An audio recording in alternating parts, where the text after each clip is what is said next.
জীব ও জড়।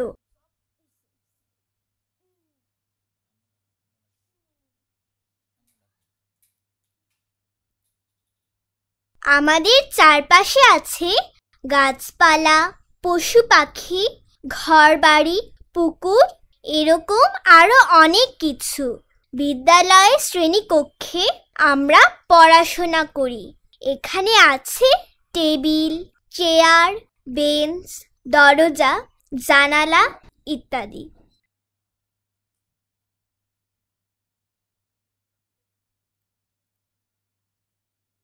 চারপাশে আমরা যা যা দেখি সেগুলোকে জীব ও জড় এই দুই ভাগে ভাগ করা যায়। জীব এবং জড় বলতে কি বোঝায়?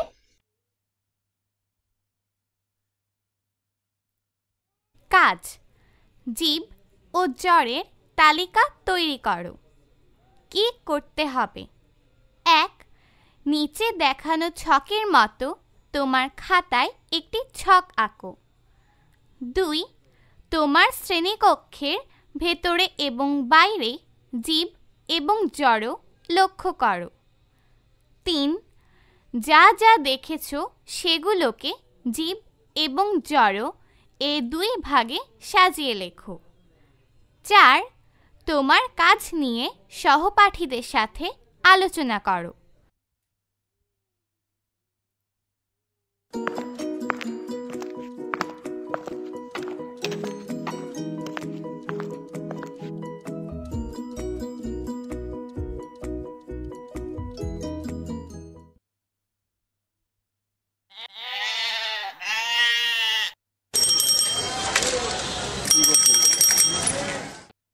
দৃশ্যে যা যা দেখছো তার কোনগুলো জীব, কোনগুলো জড়?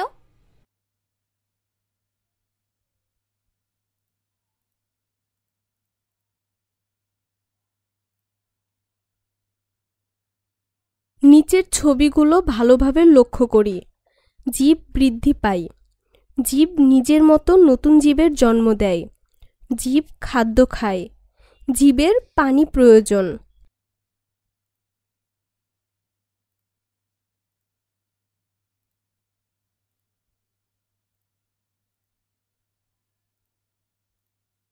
জীব মানুষ, পশু পাখি এবং গাছপালা জীব। জীবের শরীরের বৃদ্ধি ও পরিবর্তন ঘটে। জীব নিজের মতো নতুন জীবের জন্ম দেয়। জীবের বেঁচে থাকার জন্য খাদ্য, পানি এবং বায়ু প্রয়োজন। দুই রকমের জীব আছে। এরা হলো উদ্ভিদ ও প্রাণী। গাছপালা এবং ঘাস হচ্ছে উদ্ভিদ। মানুষ, গরু, মাছ, প্রজাপতি, পাখি এরা হলো প্রাণী।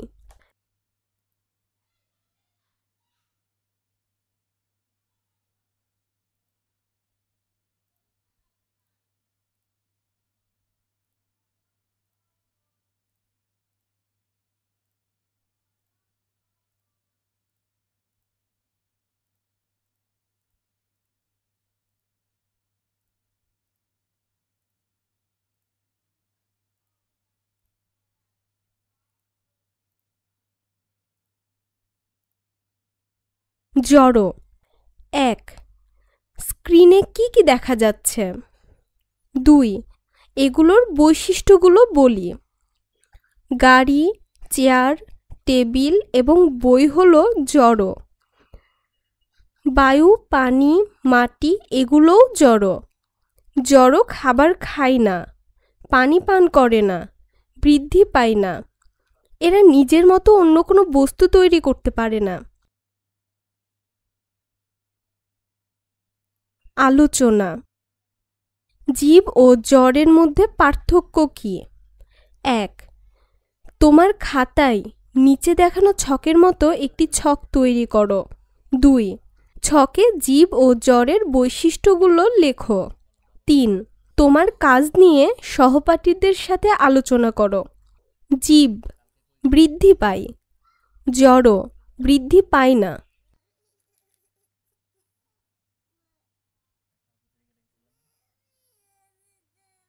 জীব দুই ধরনের। এরা হলো উদ্ভিদ এবং প্রাণী।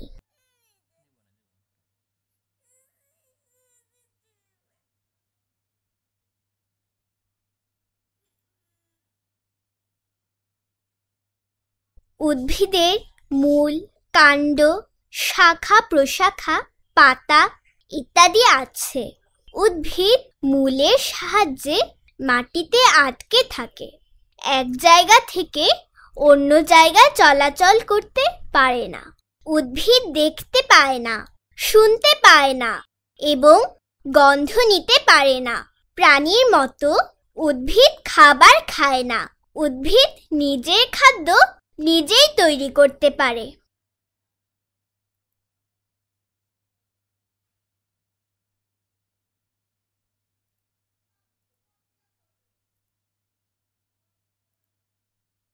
চলাচলের জন্য প্রাণীদের পা, ডানা বা পাখনা থাকে।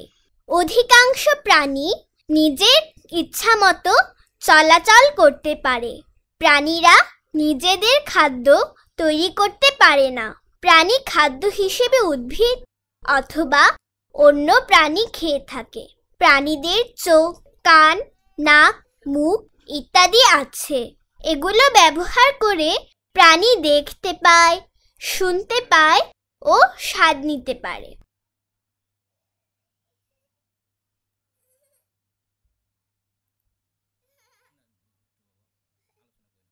আলোচনা। উদ্ভিদ ও প্রাণী কিভাবে চেনা যায়?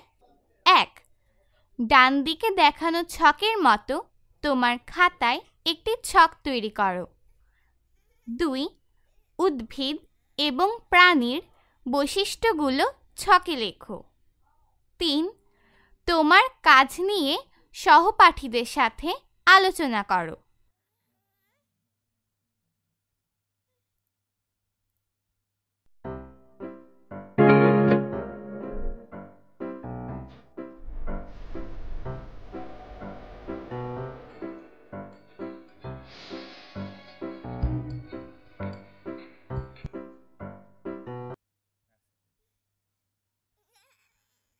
উদ্ভিদ।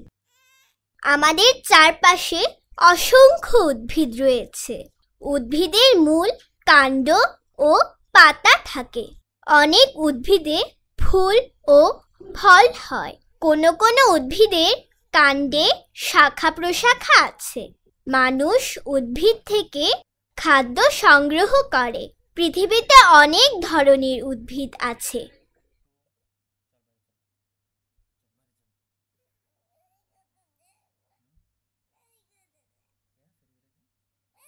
আমরা কিভাবে উদ্ভিদকে বিভিন্ন শ্রেণীতে ভাগ করতে পারি?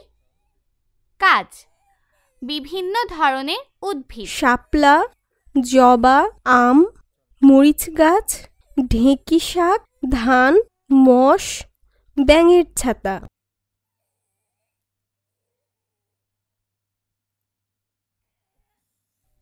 কি করতে হবে?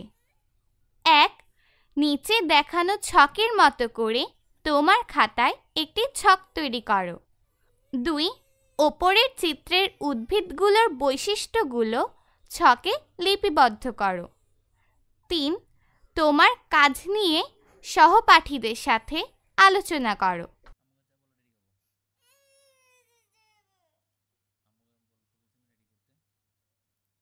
ফুল, কাণ্ড এবং আকার অনুযায়ী উদ্ভিদকে বিভিন্ন শ্রেণীতে ভাগ করা যায়। অপুষ্পক এবং সপুষ্পক উদ্ভিদ। যে সকল উদ্ভিদের ফুল হয় না সেগুলোকে অপুষ্পক উদ্ভিদ বলে। মশ এবং ঢেঁকি শাক অপুষ্পক উদ্ভিদ। যে সকল উদ্ভিদে ফুল হয় সেগুলোকে সপুষ্পক উদ্ভিদ বলে। গোলাপ, জবা, আম, শাপলা সপুষ্পক উদ্ভিদ। আকার এবং কাণ্ড অনুযায়ী শ্রেণীবিন্যাস। আম, কাঁঠাল, বেল ইত্যাদি উদ্ভিদ আকারে বড়। কাণ্ড মোটা, দীর্ঘ ও শক্ত। কাণ্ড থেকে শাখা প্রশাখা এবং পাতা হয়। এগুলোকে বৃক্ষ বলা হয়। এদের শেকড় মাটির বেশি গভীরে যায়। গোলাপ, রঙ্গন, জবা উদ্ভিদ গুল্ম শ্রেণীর। এই সকল উদ্ভিদের কাণ্ড শক্ত কিন্তু বৃক্ষের মতো দীর্ঘ ও মোটা নয়। কাণ্ডের গোড়ার কাছ থেকেই শাখা প্রশাখা বের হয়। এদের শেকড় মাটির বেশি গভীরে যায় না।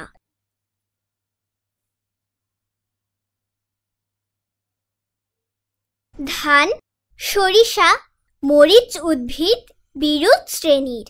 বিরুৎ উদ্ভিদ গুল্ম উদ্ভিদের চেয়ে আকারে ছোট, কাণ্ড নরম।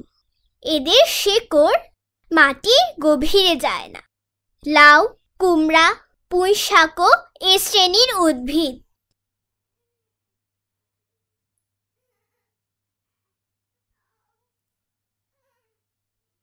বিভিন্ন রকমের প্রাণী।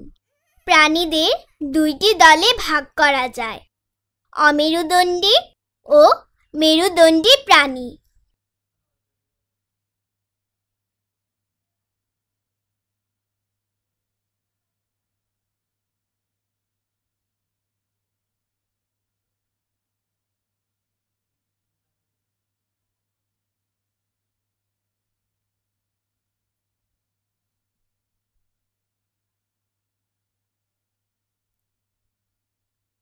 অমেরুদণ্ডী প্রাণী। পৃথিবীতে অনেক প্রাণী আছে যাদের মেরুদণ্ড নেই।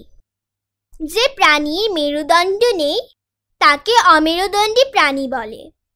অমেরুদণ্ডী প্রাণীদের অনেকে স্থলে, অনেকে জলে বাস করে। কেঁচো, চিংড়ি, প্রজাপতি এবং শামুক অমেরুদণ্ডী প্রাণী।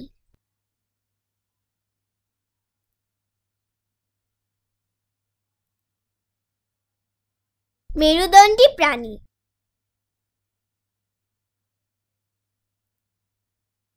যেসব প্রাণীর মেরুদণ্ড আছে তাদের মেরুদণ্ডী প্রাণী বলে। পিঠের দিকে ছোট ছোট একসারি হাড় মিলে মেরুদণ্ড তৈরি হয়। মেরুদণ্ড প্রাণীর দেহকে দৃঢ় করে। কুকুর এবং পাখি মেরুদণ্ডী প্রাণী। সাপ, ব্যাঙ এবং মাছ এরাও মেরুদণ্ডী প্রাণী।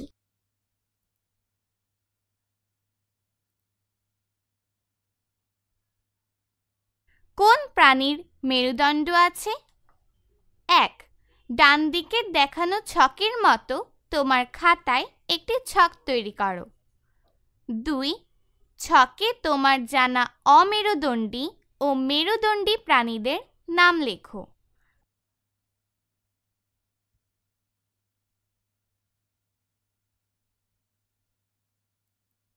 ছবির প্রাণীগুলোকে নিচের ছকে টেনে বসাই।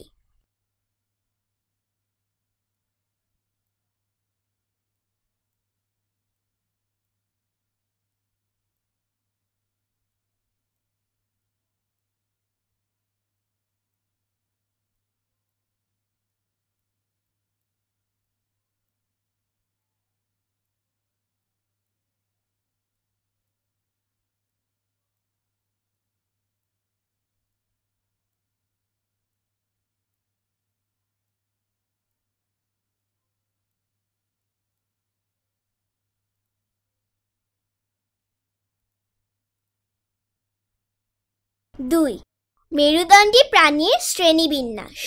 মেরুদণ্ডী প্রাণীদের 5টি দলে ভাগ করা যায়: মাছ, উভচর, সরীসৃপ, পাখি এবং স্তন্যপায়ী।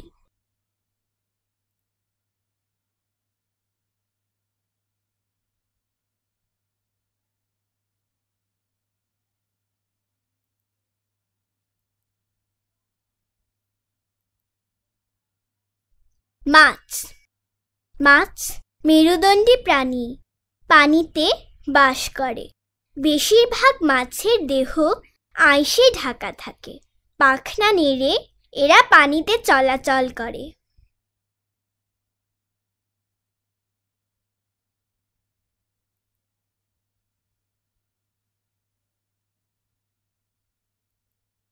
উভচর।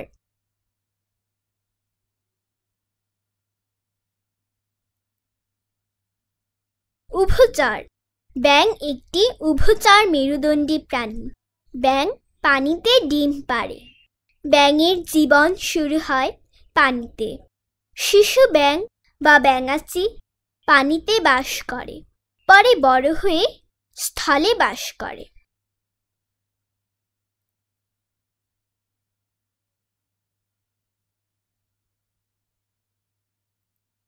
সরীসৃপ: কাছিম, টিকটিকি, সাপ। সরীসৃপ প্রাণীদের ত্বক শুষ্ক এবং আঁশযুক্ত।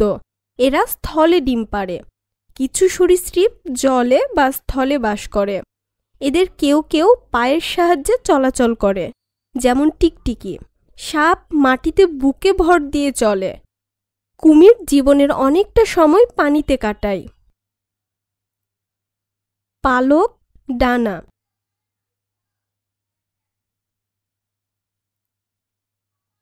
পাখি ডিম পাড়ে। পাখি উড়তে পারে। হাঁস, মুরগি, চড়ুই, ঈগল এরা পাখি। এদের দেহ পালকে ঢাকা থাকে। এদের দুটি ডানা ও দুটি পাখা আছে। পাখি ডিম পাড়ে। বেশিরভাগ পাখি ডানা মেলে উড়তে পারে।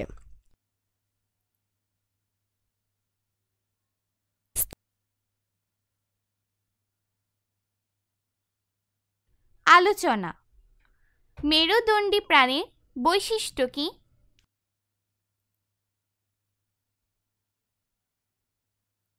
আলোচনা: মেরুদণ্ডী প্রাণীর বৈশিষ্ট্য কি? বিভিন্ন রকমের প্রাণী।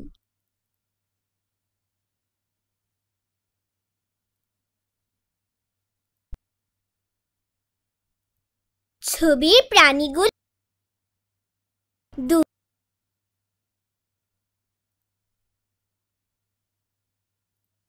সরীসৃপ: পালক, ডানা। স্তন্যপায়ী: স্তন্যপায়ী প্রাণীদের দেহ পশম বা লোম দিয়ে ঢাকা থাকে। বাচ্চারা মায়ের দুধ পান করে বড় হয়। কোনো কোনো স্তন্যপায়ী প্রাণী স্থলে বাস করে, যেমন বাঘ এবং গরু। এরা পায়ের সাহায্যে চলাচল করে। কোনো কোনো স্তন্যপায়ী প্রাণী পানিতে বাস করে, যেমন তিমি এবং ডলফিন। কিছু স্তন্যপায়ী প্রাণী উড়তে পারে, যেমন বাদুড়।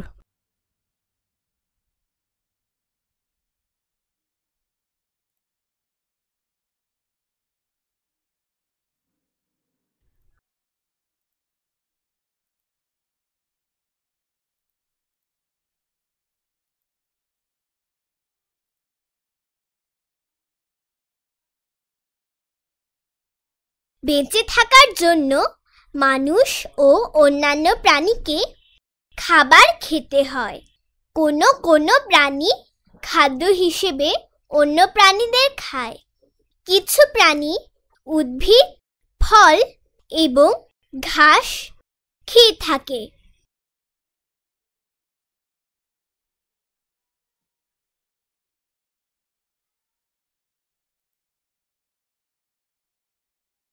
দৃশ্যটিতে কি কি দেখা যাচ্ছে? দৃশ্যটি দেখে তোমরা কি বুঝতে পারলে?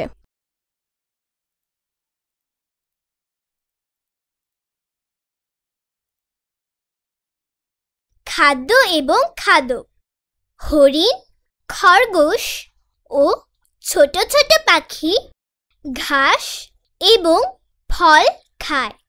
হরিণ ও খরগোশ আবার বাঘের খাদ্য। খরগোশ ও ছোট পাখি আবার বাজ পাখির খাদ্য।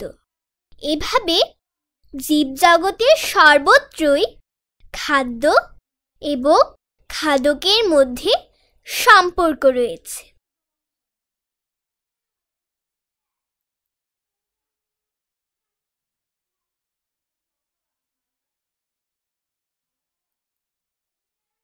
আমাদের জীবনের জন্য উদ্ভিদ এবং প্রাণী বেঁচে থাকার জন্য মানুষের খাবার খেতে হয়।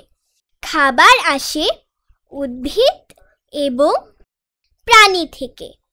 মানুষের পরার জন্য পোশাক এবং থাকার জন্য ঘরবাড়ির প্রয়োজন। পোশাকের জন্য কাপড় তৈরি হয় উদ্ভিদের বিভিন্ন অংশ থেকে। প্রাণীর চামড়া অথবা লোম থেকেও পোশাক তৈরি হয়। ঘরবাড়ি এবং আসবাবপত্র নির্মাণে কাঠ ব্যবহার করা হয়। মানুষ তার প্রয়োজনীয় অনেক কিছু উদ্ভিদ এবং প্রাণী থেকে পায়।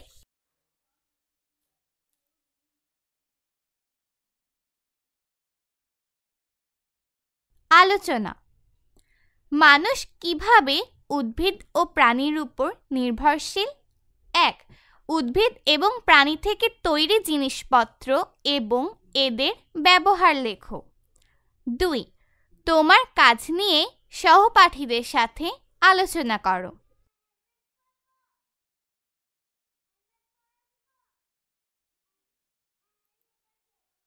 শূন্যস্থান পূরণ করি।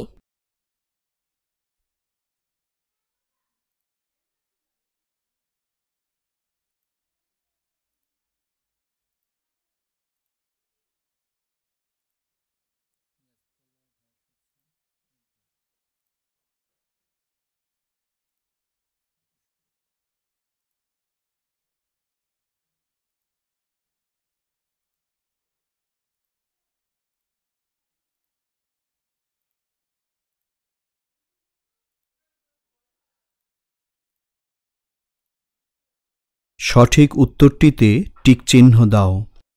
নিচের কোনটি জীব? মরিচ গাছ। কোনটি বৃদ্ধি পায়? কবুতর। নিচের কোনটি অপুষ্পক উদ্ভিদ? ঢেঁকি শাক। কোনটি জড়বস্তু? টেবিল। পরিবেশের সকল জীবকে কয় ভাগে ভাগ করা যায়? 2 ভাগে। প্রাণীরা নিঃশ্বাসের সাথে কি ত্যাগ করে? Carbon die oxide. অমেরুদণ্ডী প্রাণী কোনটি? তেলাপোকা। জীবের বৈশিষ্ট্য কোনটি?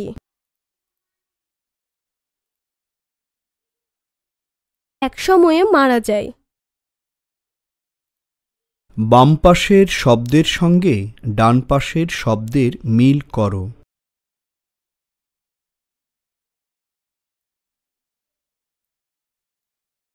সঠিক হয়েছে। সঠিক হয়েছে। আবার চেষ্টা করো। সঠিক হয়েছে। সঠিক হয়েছে। নিচের প্রশ্নগুলোর উত্তর দাও। ১. জীব কি? ২. বায়ু থেকে আমরা কি গ্রহণ করি? ৩. প্রাণীকে কি কি ভাগে ভাগ করা যায়?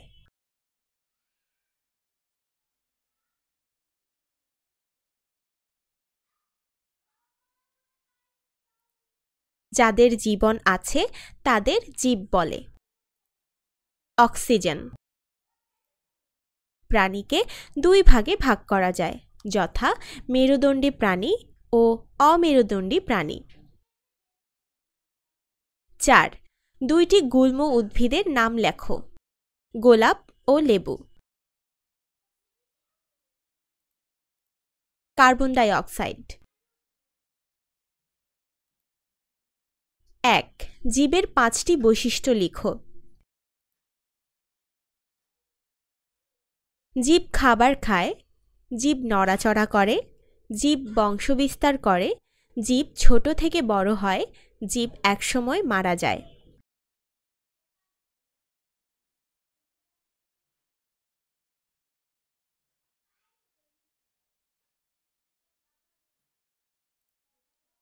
নিচের প্রশ্নগুলোর উত্তর দাও। ১. জীব ও জড়ের 5টি করে উদাহরণ দাও। ২. মেরুদণ্ডী প্রাণীদের কি কি শ্রেণীতে ভাগ করা যায়? ৩. আকার ও কাণ্ড অনুযায়ী উদ্ভিদকে কিভাবে শ্রেণীবিন্যাস করা যায় লেখো। ৪. মানুষ কিভাবে উদ্ভিদের উপর নির্ভরশীল? 5. উদ্ভিদ ও প্রাণীর 3টি পার্থক্য লেখো। 6. স্তন্যপায়ী প্রাণীদের 2টি বৈশিষ্ট্য লেখো। নিচের ছকে উল্লেখ করা প্রাণীদের বৈশিষ্ট্যগুলো ছকে লেখো।